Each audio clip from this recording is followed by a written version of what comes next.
Hi guys, Lefty again. Just like I said in the last video, I recently just watched a video about two people discussing whether or not Batman should or should not kill, and there's a few issues with that. So that's what this is going to be talking about. Now, obviously, I've mentioned before, for writing purposes, they can't always kill off the characters because then you run out of characters to use and you lose readers. And yeah, no. Eventually you have to come to the realization though that this is time for this character to go. We already have like three of them. Can we get rid of them? But essentially, should Batman kill? We'll focus on this character because that's what sparked the conversations, inspired me to keep making these videos. Yes, he should. I'm sorry to all the Batman fans out there that he absolutely should. It's gotten to the point where it's cliched, ridiculous, especially because he can always overcome because he's Batman. That's the key word. Well, let's tackle that first. There's a few issues with Batman being Batman.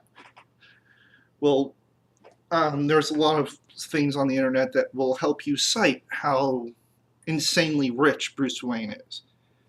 And in fact, if you took all that money and started investing into, infrastructure, job creation, well, a lot of things to actually help the community and everything, you would very easily be able to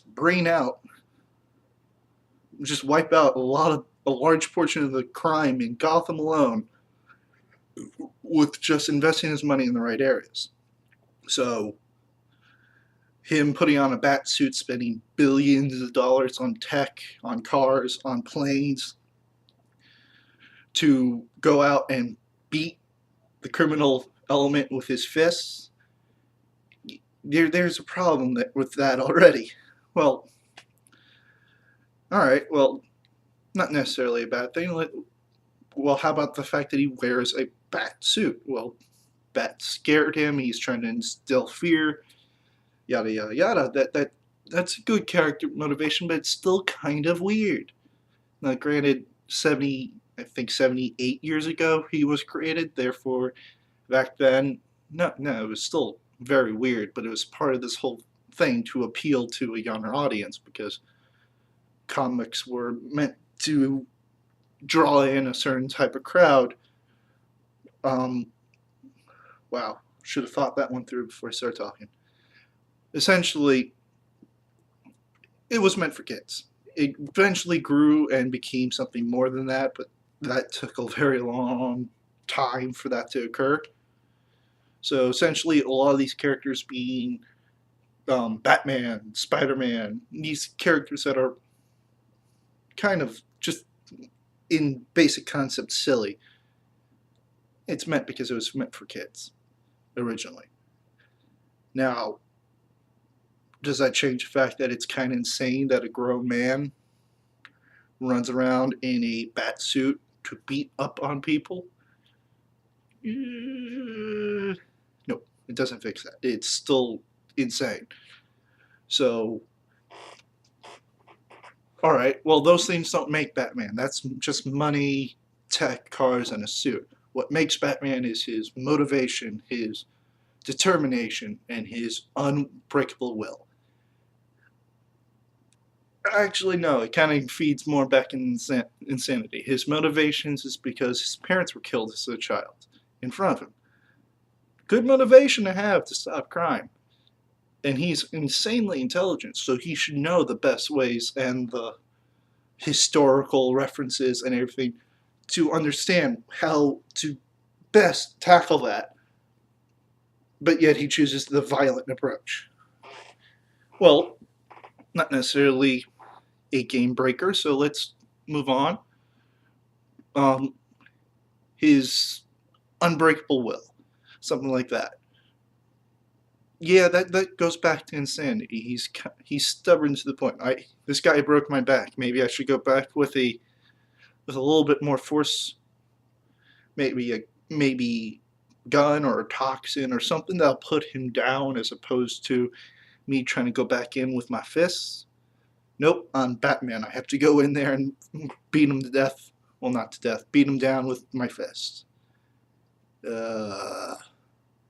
Or, you know, he has the Bat family now because the comic has evolved, but it was getting to the point where he was trying to tackle so much just by himself that he's being stabbed, broken bones, dropped from high heights, shot, exploded. All these things within an issue of a single story, which can take up, depending on the story, several days or a single night. And then he's still able to get up, still keep functioning. Normal people can't do that. And, you know, as much as we want to say that that makes him a great, strong person, that could also make him a single-mindedly dangerous person. That's someone crazy right there, where you're able to ignore flat out, just, I'm in pain, but so what? I still have a goal to achieve. You know, that is a strong trait, but usually you see that in, like, I don't know, military personnel. People are trained specifically for that, as opposed to a individual who is putting himself through these things because of his own purposes, his own agenda. It generally seems kind of crazy. So the whole concept of because I'm Batman character is like saying, well, the Joker can cut off his face because he's the Joker. Yeah, because he's flat out insane. Well, one of the rules is because he saw his parents being killed in of the Batman. I'm sorry. One of the rules of the Batman is to never kill. His parents were killed. He wants to never become what he fights against. These are very good, common things to have in your hero. Unfortunately, because of the long history of Batman and the long history of some of these villains, it's gotten to the point where it's extremely silly. Alright, I'm going to put the Joker back in Arkham Asylum. He's going to break out. And if you're following the idea that all certain things happen within 10 years, alright, he's going to break out in a few months, maybe a few weeks, and rinse and repeat. Jesus Christ. Why are you even putting him back in there?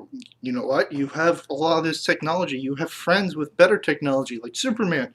Why don't you form your own prison, you know, that they can't get out of? I mean, you're already going this far. Might as well take it a step further and ensure safety as opposed to just, you know, throwing them back into the same place you know they're going to break out of or be released from. That's another thing. The Joker at one point was released. How? Oy, oy, oy.